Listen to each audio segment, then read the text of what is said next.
Hello there, gorgeous guys and pals. This is Tricia speaking, and since you're here in this playlist already, I'm going to discuss all financial accounting and reporting lessons that will help you build your foundation in accounting. If you have comments, suggestions, or concerns, please feel free to use the comment section below, and don't forget to hit the like, share, and subscribe button for more videos like this. So without further ado, let's head on to the discussion. Okay, so this will be the part two of disadvantages of partnership.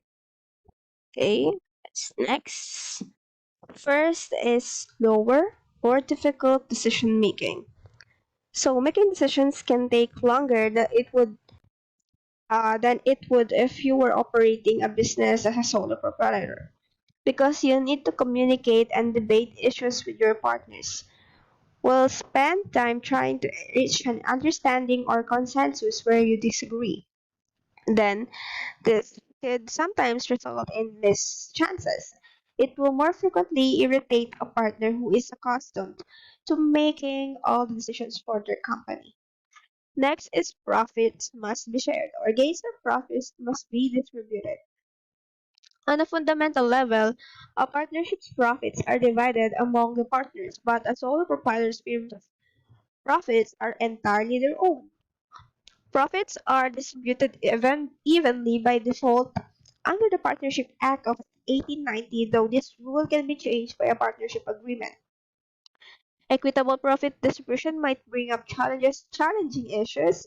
So how do you rate the abilities of the various partners? What transpires if one partner is perceived to be contributing less time and effort to the partnership while still receiving their share of the profits? If there doesn't seem to be a fair balance between effort and reward, resentment is likely to develop and it will lead to conflict and problem of the partnership. And the next is personally demanding. In a partnership business, the partners are still fundamentally the business, despite the fact that there is at least one other person to share the stress and workload with.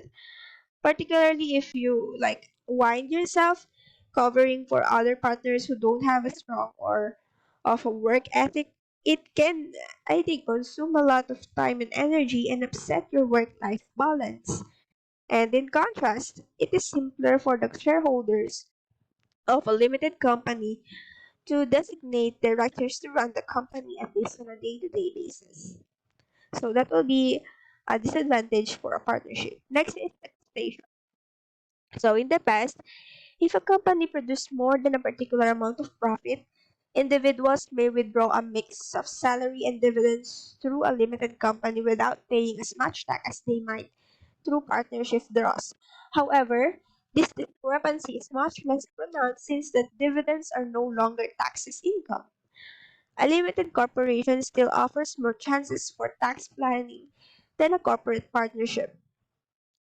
Profits made by the partnership are liable to income tax in the fiscal year in which they are made, since they are converted to income for the individual partners. Then, profits cannot be held in the partnership until a subsequent year when a partner's income and maybe their marginal tax rate may be lower in order to be extracted as income.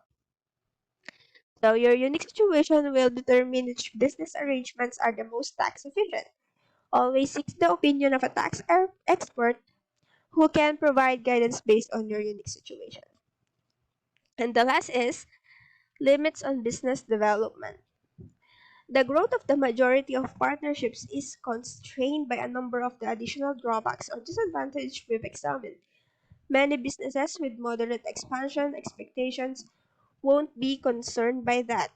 A combination of unlimited liability, a lack of financial options, and a lack of commercial standing in the eyes of the world, however, is likely or hardly the ideal prescription for success for any corporation wanting to achieve tremendous expansion.